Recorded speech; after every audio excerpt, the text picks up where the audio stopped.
America's News. A lot of this hinges on an appearance that Trey Gowdy had with Martha last night. Gowdy was in a classified briefing last Thursday. Very few have even mentioned what happened inside that briefing.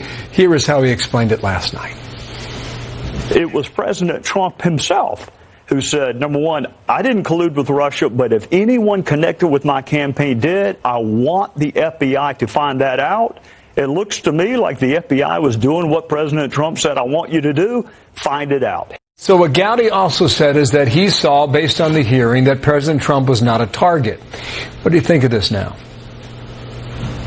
Oh, a couple things. First of all, that happened in 2017, and the issue that where Donald Trump made those comments, and the issue we're talking about is largely in 2016.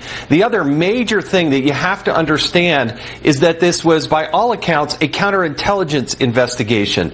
That is far different than a criminal probe. Attorney General Sessions should have never recused himself. You don't need to recuse yourself from a counterintelligence investigation, so he was fundamentally wrong when he made that. That's what created the special counsel. And number two, they should have informed Donald Trump himself.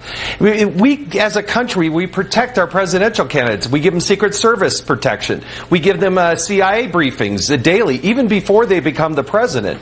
And if there was a counterintelligence operation, they should have informed Donald Trump along the way. Even when he was the president-elect, they had a duty and an obligation, and protocol would say that they would actually give him a briefing. But evidently they didn't. Why did they break protocol yet again? Yeah, I get it. I don't know the answer yet. My suggestion to Alan Dershowitz is that perhaps the FBI was looking for something. They could not find it. Therefore, they kept looking, and perhaps that's why they did not pass on the word. Does that logic fly with you, possibly?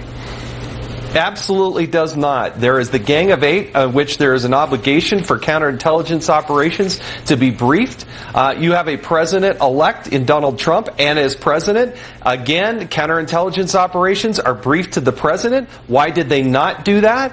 It seems really mystifying, and that's why, until they actually get and see these documents, people like John Ratcliffe and Devin Nunes and Trey Gowdy will never really fully get that answer. But we saw what they did to Hillary Clinton. They wagged out a protocol in the Hillary Clinton investigation, and on Donald Trump, they're pretty aggressive in inserting spies into this campaign, and I don't think that final determination is there yet, Bill. Yeah.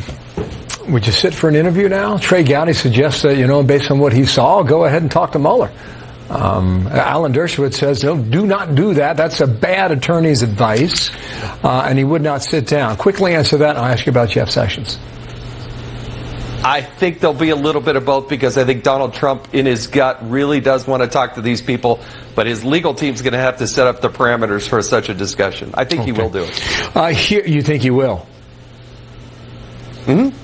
Okay. Yeah, I just think he's different than everybody else in the world. He does things differently, and he'll do it. On the Jeff Sessions tweets, there were three of them. Here's the third one.